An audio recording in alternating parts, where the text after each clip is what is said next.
Welcome to post-grad semantics with Emi and Caitlin, which is me. Today we'll be talking about readings, like poetry readings or short story readings, you know, the kind that you do in academia but not many people do otherwise. And then we'll be talking to our special guest, Ryan Andrew Bruce, I should say. Ryan Andrew Bruce, as I call him. Who is a very famous photographer, or at least famous in Manhattan, Kansas, to us. And also all-around Renaissance man with other things. So also, he was an English grad student with us as well. That's true. He also does designing, filming, and acting. Speech, right? Acting, theater, speech. Everything, pretty much. Everything. Yeah, writing. He does everything. Including talking about gender and biology, which is what he will be coming on to discuss with us later in the show. I saw an episode of Girls where Hannah wants to go to a reading and read some of her short fiction aloud. And she's talking about going to the reading. She writes like memoirs and stuff. Okay. So she wants to read her nonfiction aloud, and she's really down about reading. She thinks they're kind of pretentious and not fun at all. She gets invited by one of her old professors, so it's definitely like an academic setting type reading, and she's not pumped about it because she thinks that they're kind of lame. Yeah, and I was sad because I've gone to a couple readings, mostly poetry readings, but no, I've read at poetry readings, but I've gone to several fiction and nonfiction readings. Would you call so we went to K-State, and there are a lot of academic readings. They bring in a lot of outside, really good, awesome, famous writers to come do readings, which are always fun, but then they also have readings for, like all the creative writing grad students. When they graduate, they have a reading for them, and then sometimes individual classes at the end of the semester, they have a little reading where people read sections of what they wrote. But also at one of the bars, Auntie usually like every other week on Tuesday nights, they would have poetry night. And would you call that like an academic reading kind of thing? It's interesting because there were a lot of grad students who came, but I think there were a lot of other people too.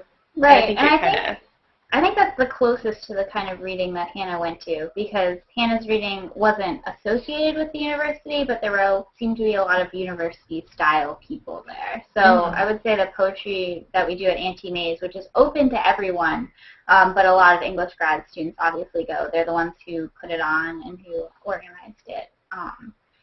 So it seemed like that was the closest. Which is interesting because it seems like it's the farthest for me as far as how similar it was, or is, I guess. Like, I think the academic readings we go to are more similar to, like, the setting of the reading she went to was really stuffy and pretentious, and, you know, whereas, like, reading nights at Auntie Where were they? Were they at, like, a library? It seemed like a library. I don't know. It was not a bar. Yeah, at Auntie May's, it can get really loud, and sometimes the poetry can get a little vulgar and unacademic, which is always interesting. But, yeah, it did seem to be a little bit stuffier. But it didn't seem to be the setting so much that bothered the readers. It was just the idea of reading your stuff out loud seemed really, like, what's the point of it to Hannah, you know? And it kind of reminded me a lot about...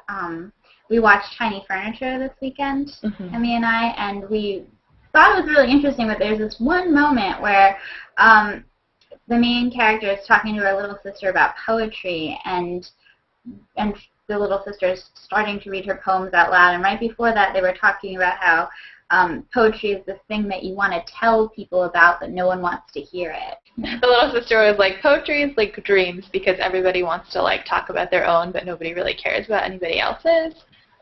And Hannah, or not Hannah, whatever her character's name is in Tiny Furniture, after she heard it, she was like, that was really good. It wasn't too, like, poetry-y. It wasn't really like poetry, because whatever poetry is bad, apparently.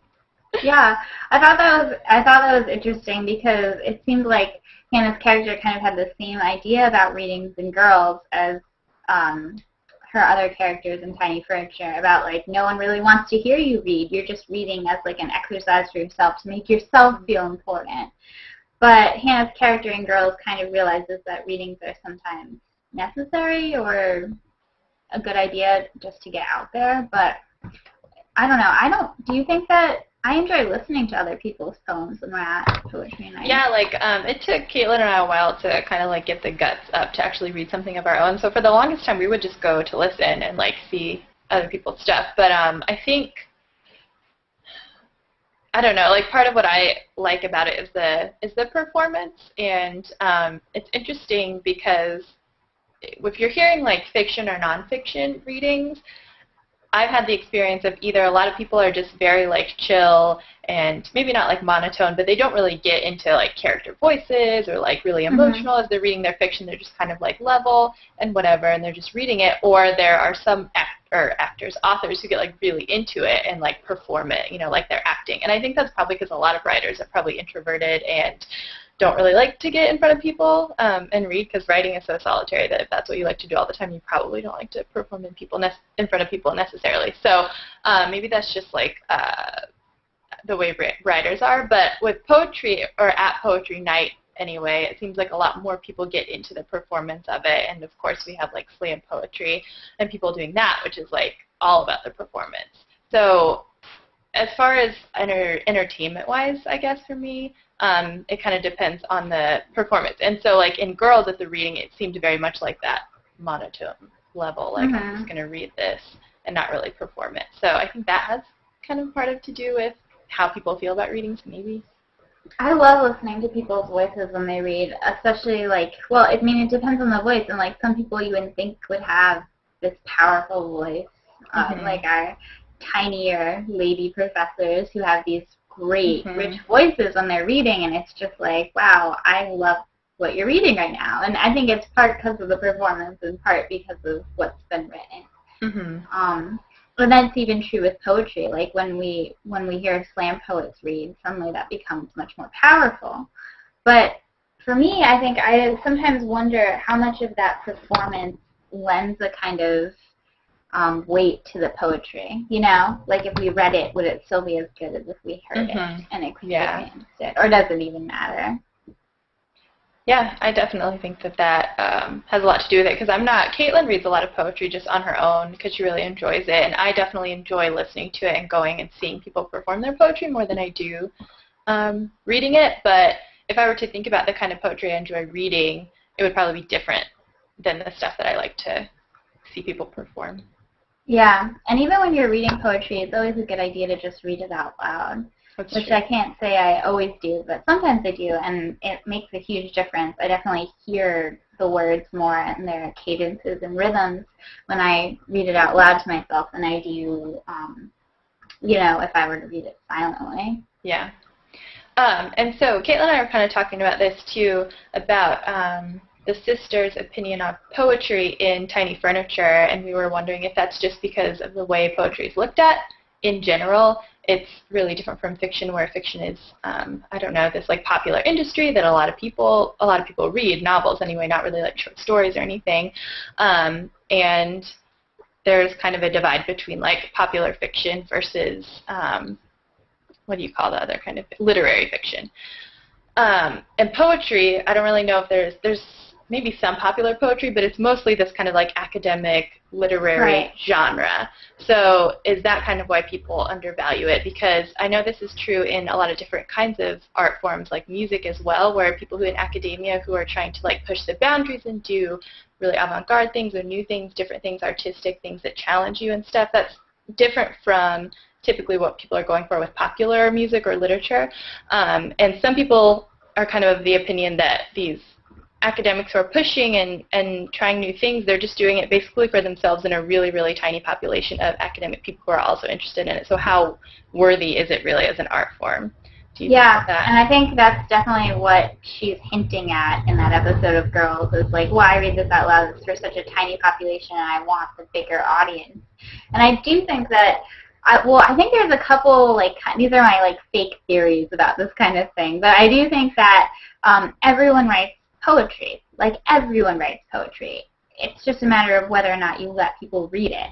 So there are tons of people who otherwise aren't very literary, but they might scribble a couple lines, even if it's a poem once a year. There's, like, a moment when they feel real inspired and they write things down. And I've heard this from so many people who would be like, oh, I'll write poetry, but I won't share it with anyone. And even back in the day, like in the 16 and 1700s, it was common to write poems and not share them with people, especially if you were kind of in the aristocracy. So, like, I don't know. I do think that poetry is just one of those things, like, well, it took me, like, 10 minutes to write this, so it can't be very good, you know? And that's usually very true anyway. If it did take you 10 minutes to write it, it's probably not very good. So there's this idea that everyone writes it, but it's never any good because you just kind of jot it down. But the good poetry is one you spend a long time on. Yeah. And when I was in this, I think it was my first creative writing class in college where we tried out like fiction and nonfiction poetry, and my teacher was like, the best poetry is written, what did he say? I can't remember the way he phrased it, but basically it was like when you're emotionally cut off from what happened. Like if you're too emotionally involved, then you're writing cathartic poetry, but it's not good poetry, right? You know, on an artistic level. And I wanted to be like, no, that's not true, because in my mind, you know, my memories from angsty middle school and high school is that those poems that had the raw emotion in them had to be better because I was speaking some kind of like truth as I was writing them.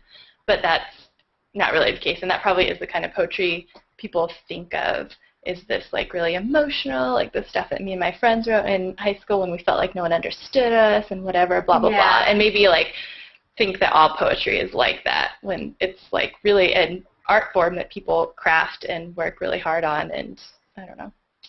Sometimes, and this is really bad, but I super hate open form poetry, and most people know this about me, and that's not to hate on any of my friends that write open form poetry. I just have this weird obsession with rhyming, and I have no idea why. I just love it. I love rhymes, and I love the kind of the puzzle of writing a closed form poem, but I do have this feeling after I've read a bunch of open verse that all of my thoughts are so important, and I'm like speaking them in these choppy tones, and like I'm like, I should just get a pen and write all this down. But if I were to go back to it, it'd be like just a bunch of chopped up words that should have been sentences, and it won't be good. So I definitely think there's like, you know, being in the moment of poetry versus actually crafting something. Yeah, and I think it, for me too, as someone who's not naturally inclined to like read poetry and quote unquote get it, or like be really into it on the first reading and be like, oh, that really hit me and was really emotional. Most of my good experiences with poetry have been in classes where I'm forced to read it many times and dissect it and think about it. So I think to a lot of people that's what poetry looks like. The first time they read it is this choppy, like, this doesn't make any sense, but it's like so much more rewarding once you pull it apart and like look at all the small pieces. I think it can be annoying too if you feel like the poet is trying to hide stuff from you. Yeah, like, some people get really frustrated with that. As opposed to just seeing a poem that feels really real and there. Yeah, and then you get into this whole argument like, well, can the true meaning get across if, like, is there any way to say it bluntly and straightforward, or is the part of the meaning in how confusing it is? And I don't know. That seems to be like an artistic argument that people get in a lot. Yeah, it's true. And you know what? That's one of the reasons I love readings. It opens me up to things I would never read otherwise. Yeah, that's really true, because you never know like what you're going to hear when you show up. Exactly. And so I feel like I get introduced to really new forms all the time, and I like the idea that I'm opening myself in addition when I read, because I'm very, very shy about my work because I don't think it's any good. And you know what? I'm not a creative writer. I'm not a poet. But I'll get up there and read, and it feels like I'm taking a big risk and doing something exciting, and I like that. Yeah. Forcing all you guys to listen to my bad poetry. Oh, hush. No, so I think the overall consensus of Caitlin and I is that readings are good. Going to readings are good. Performing Go to a reading. Good. Yeah, don't take the kind of negative whatever came across in girls or other things that you might see about readings, especially if you've never been to one. You should go. That's one thing I really miss about grad school is the reading. Me too. And knowing the people who are reading. That just makes it even cooler. Because you're like, I didn't even know this person was capable of like whatever just came out of them. That's so crazy. So speaking of people with enormous capabilities, I love that segue. That was a great segue. We're inviting our special guest, Ryan, on to talk about gender. It's perhaps well to ask what kind of a nation we are and what direction we want to move in. Okay, so what we thought we would do is, one of the things that's always so interesting to me and Emi is the idea of science. Because we're English majors, and I'm not super good at science. I took Bio 101. And I think because of that, a lot of humanities majors tend to overlook the kind of biological issues inherent in gender, or the biological realities inherent in gender issues, and talk entirely about how things are socially constructed, how society influences the way everyone behaves. And this is a constant point of tension that we have with Ryan, because Ryan gives a lot more credence, gives a larger credence to ideas of biology and how men and women behave. And we think it's really interesting, and we want to learn more about it. And so we hoped that we could talk a little bit about it here. No, I feel like in academia, there's not a real high premium placed on batting average or your ability to play basketball, these sorts of biologically influenced things.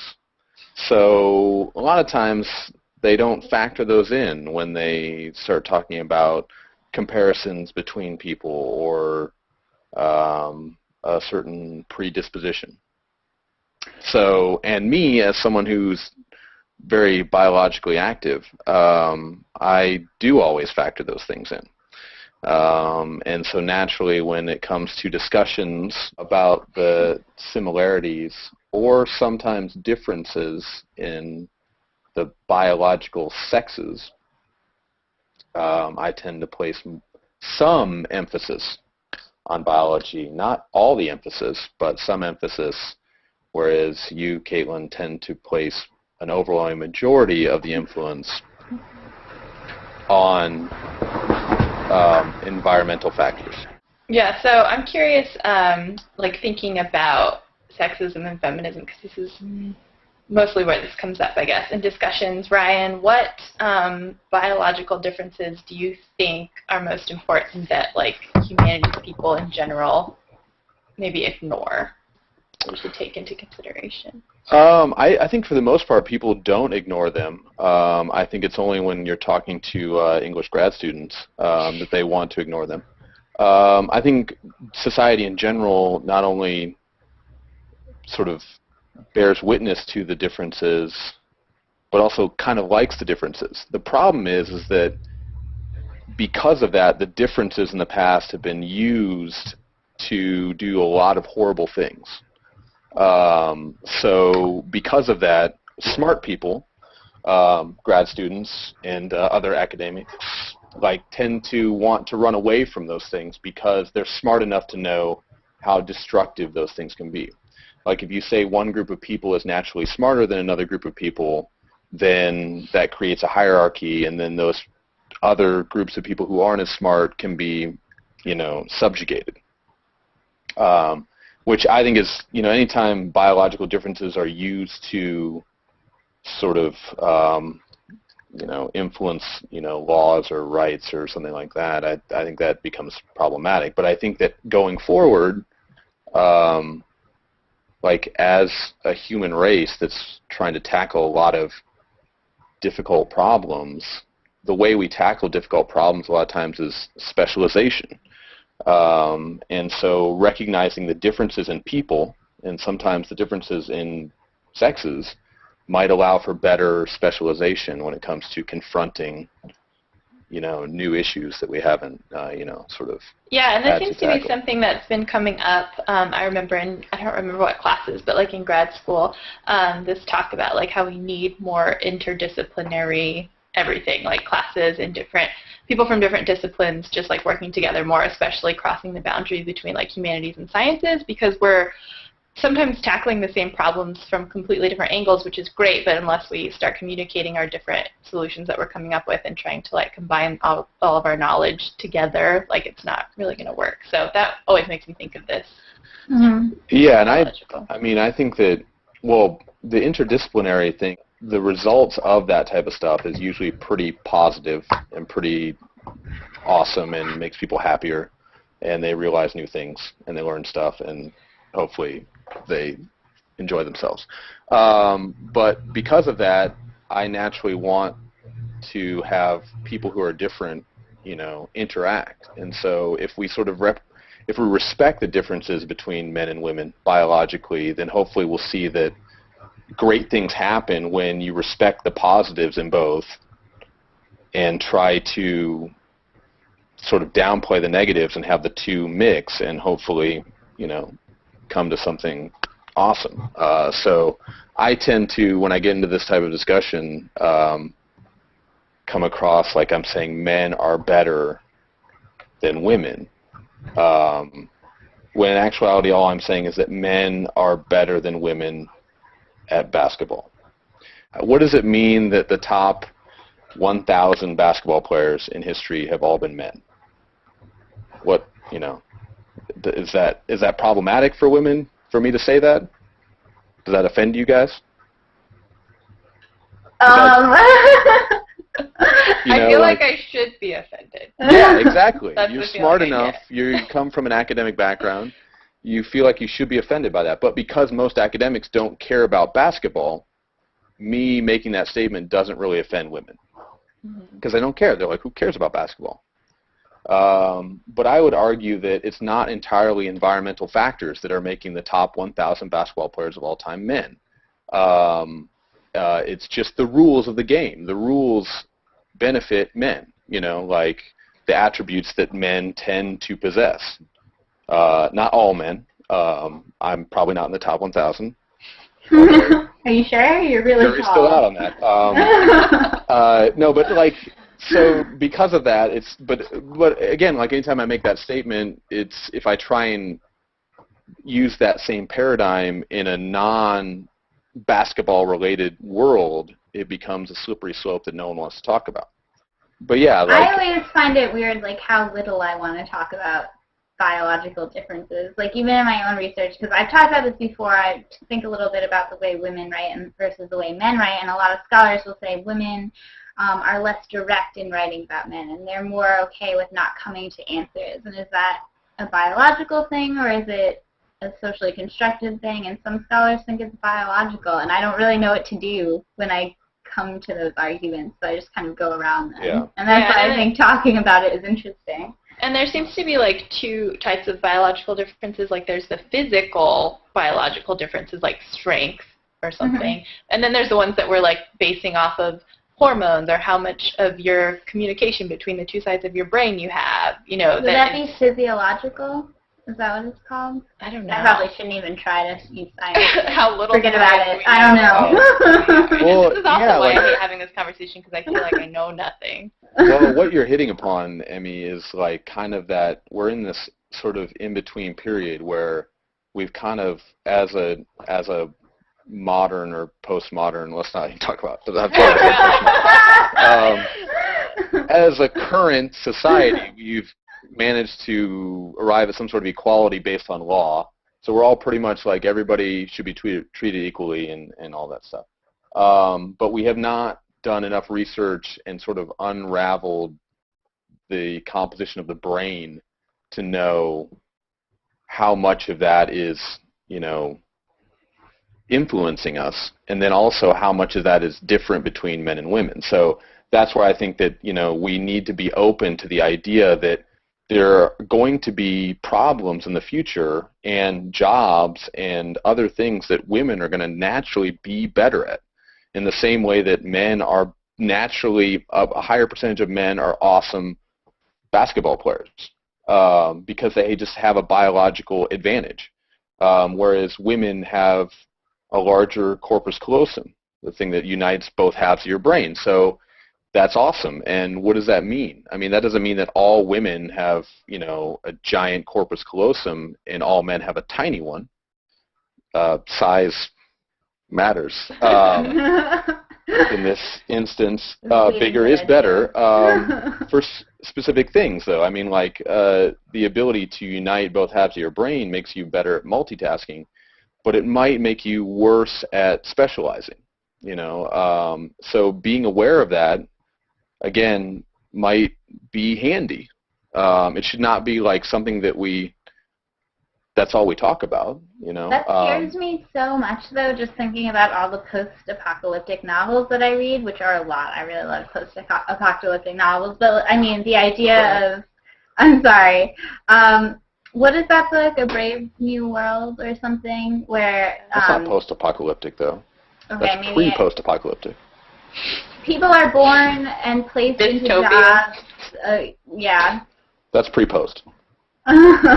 People are born and placed into jobs based on like their brain makeup and stuff. And see, that's why I think scary. I hate that too, and I think that the problem is that we are still existing in a capitalist, male, like specialized world where it's all about the best. Like the point is like the top 1,000 basketball players are all men, but you know what? Why does that matter? That doesn't matter at all. Like, it does not matter at all. And if you say if you make the claim that the top 10 writers of all time are men, who cares? Who cares that the top 10? I mean, like, why does that matter? It only matters in a world where we're so concerned about who's number one, who's the best, and doing that sort of like system where we're competing, competition, which to me is oftentimes a masculine thing. And the whole point of valuing the differences in the sexes mean that maybe we'll move away from a purely competition-based paradigm. Like, that's why I like to talk about it, because I do like women. I do read into that however you want. I do like women, and I do think that, like, I love politics, and I think that women, for the most part, make better politicians because of the nature of politics and what successful politics entail. But I think having the conversation that women might be pretty awesome at certain things and much better than men is something that we can only have if we admit that maybe men are better at other things, like lifting things. Like, it's just, but if we say that everyone is entirely a product of their environment, then I feel like we're sort of watering it down. Like, we're trying to, we're pretending like that the playing field is level. And I don't think that we should force people into certain things because you're born with vagina or without a vagina. But I do think that a realization that as much as I want to believe that everyone's born with the same creative potential, I don't think that given the same circumstances in the late 1800s in Spain that every young boy is going to turn into Picasso. Like, I don't, and that's sad for me to say that, but... So my mom, she was a trainer in this company for a while, and they trained people how to answer the phones based on this, like, one of the many personality, whatever you call it, where they break people down into different personality styles. So they would train their caller people to react to their different personality styles and give those people what they needed on the phone to, like, make them be calm.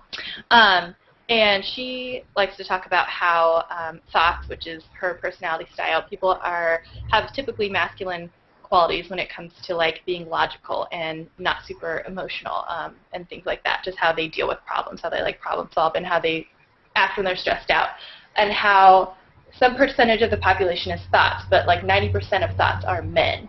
And then there's, like, emotions, which is a more stereotypically feminine qualities of, like, caring about people above all else when you're, like, problem solving and being really stressed out and stuff, and the majority of those are women. So my mom, her, like, theory of gender is that, yeah, the majority of men fall under this personality style that happens to have all these masculine traits, and that's why we think of them as masculine, and the majority of women have these traits, and that's why we think of those traits as feminine, but there are a lot of people, just not the majority, who fall into, like, not typically masculine or feminine traits or whatever. So that's her thing, and I think that's what makes me nervous or uncomfortable about accepting, acknowledging gender differences, because there are always going to be people who don't fit that, and the more that we accept the way, like, men or women are as normal, the more abnormal those people are going to feel, I guess.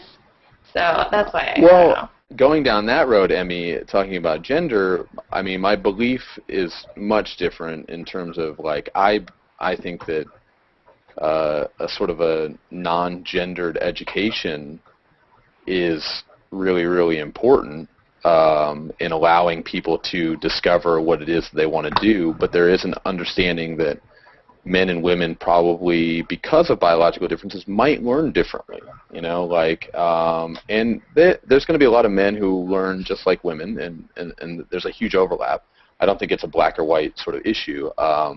I just think that in the end, recognizing those biological differences, but not being ruled by them, is important. I mean, when it comes to discussions of gender, I think whereas discussions of biology, I come across like a hardcore misogynist. Discussions of gender, I come across like a weirdo.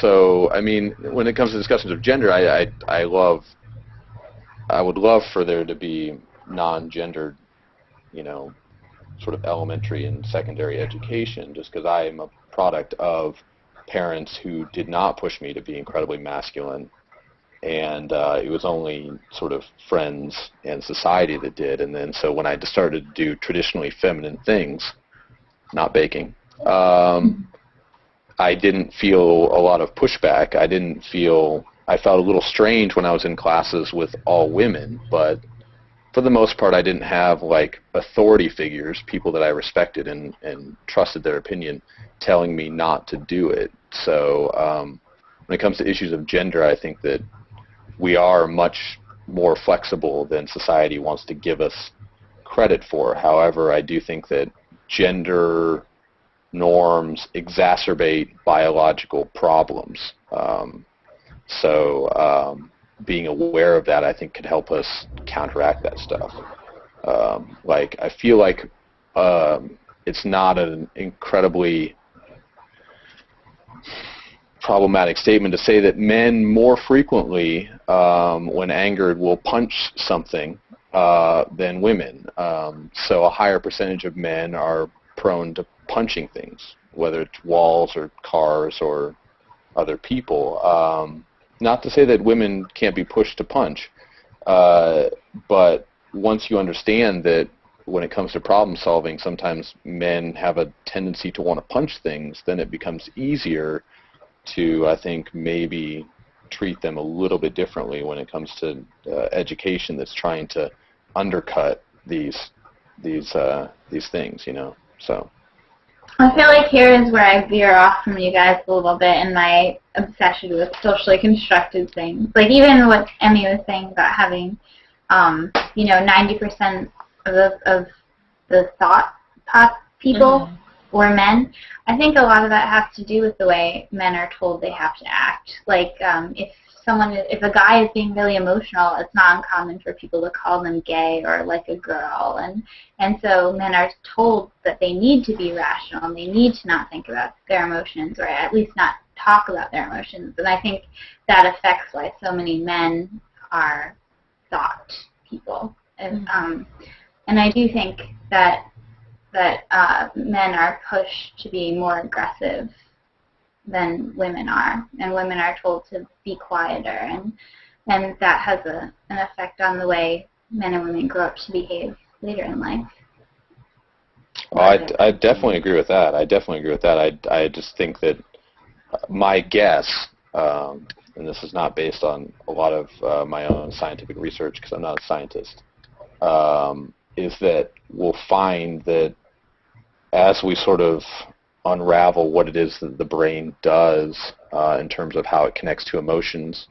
And we all know people that are more emotional than other people, and I don't think that that's entirely just a product of their upbringing, although I think upbringing, the nurture aspect is hugely influential.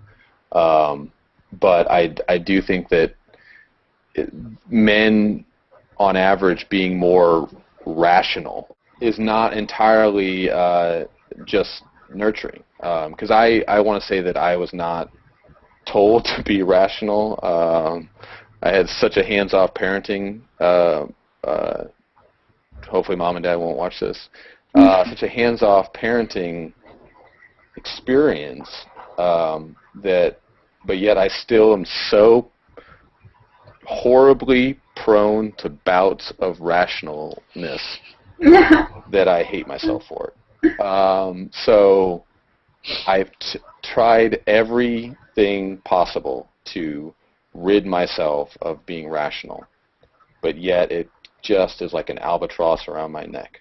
So I have to give some weight to the idea that somewhere in my stupid brain there is this like disconnect where I shut off being emotional and weepy, which is frequent, and then start becoming rational. So in a different ratio than other people, even my brothers, and who are less likely to want to not be rational. They're pretty standard issue men, and I am not. Yeah, I think that's like why I have such difficulty like trying to deal with science and the idea of science in general, probably because one, I don't know enough, but two, I just think like how do people like measure this stuff? How do you decide what rationality is, or how you measure that in a person, or what that means, or how you can even compare two people and their types of rationality to each other and come to any conclusions about anything. It's not true, because, like, I would have said that, Ryan, I would have said that you're much more emotional than you are rational, but at the same time, like, everyone goes through fits. I'm sorry. You're so emotionless sometimes. I'm so emotional. No, but I go through fits of weird being really neurotic. I can be really neurotic, but then there are times when I don't care about anything. And so, like, how do you balance those moments? Everyone is made up of all these contradictions. Like, if you were to catch me on a neurotic day when I'm convinced I left the stove on, you would think I'm crazy. And then on a day when I'm not worried about anything, I'm feeling more relaxed, I would seem totally different. Well, the reason the reason why I continue to engage in this discussion is because, and the reason why you're, wanting me to talk about it is probably because I personally believe that emotional sensitivity is a really awesome thing, and if I had to put money on it, I would say that the Michael Jordan of emotional sensitivity will probably be found within the female population. If we're, as a society, we're changing what we value. Like right now, I think the pushback on this whole conversation is probably because if you go down this road long enough, every competition, men tend to come out ahead. And so women don't want to have a competition or a conversation about that because men end up being like the number one in all this crap. But that's partly because our society is still governed by men's rules, and we think of being, like having the most money, I'm so sick of men's locker room, which is our entire world, is a men's locker room, in my opinion, and I wish that that we would find a way to value what it is that is uniquely feminine for like a couple thousand years. And then after we're done with that, then we just have the sexes come together, and then we have like a great, wonderful bonding moment where we share everything. But that reminds me a lot. We're going to be around for a couple thousand years. We need to take care of the environment, so that's a more important conversation. Right, which is again and that kind of goes back to my first point, which is that we live in a world now that makes us capable of connecting with people and tackling problems that wouldn't be able to be tackled, 300 years ago. Like poverty in sub-Saharan Africa is horrible, but it can be solved now. It couldn't really be solved by the world 300 years ago because we didn't have the ability to sort of rally the troops. Not to say that we are correcting things right now, but we're trying to make efforts. But we can, and then so we're going to come up with new solutions for old problems, and hopefully new solutions for new problems that we haven't even faced. Like that's why it's important for me to try and recognize the potential differences, because I don't know. I don't have I'm not saying men are this way and women are that way. I've recognized so many differences that are in large part caused by environment. I'm not downplaying that, but I just do think that yeah, I don't think it's just power that's caused men to kill so many people through wars. I don't think that that's just because they were the ones in power. And if society thousands and thousands of years ago had been a female-dominated society, that you would have quite the same amount of competitive aggression. Why that is? Maybe it's testosterone. I don't know. Maybe it's video games. I don't know why that is, but we got to bearing witness to it. I don't think is kind of a problematic. But well, at this point, I think we've talked for about 45 minutes. So. Bye, guys. Thanks for coming out, Ryan. We enjoyed chatting with you.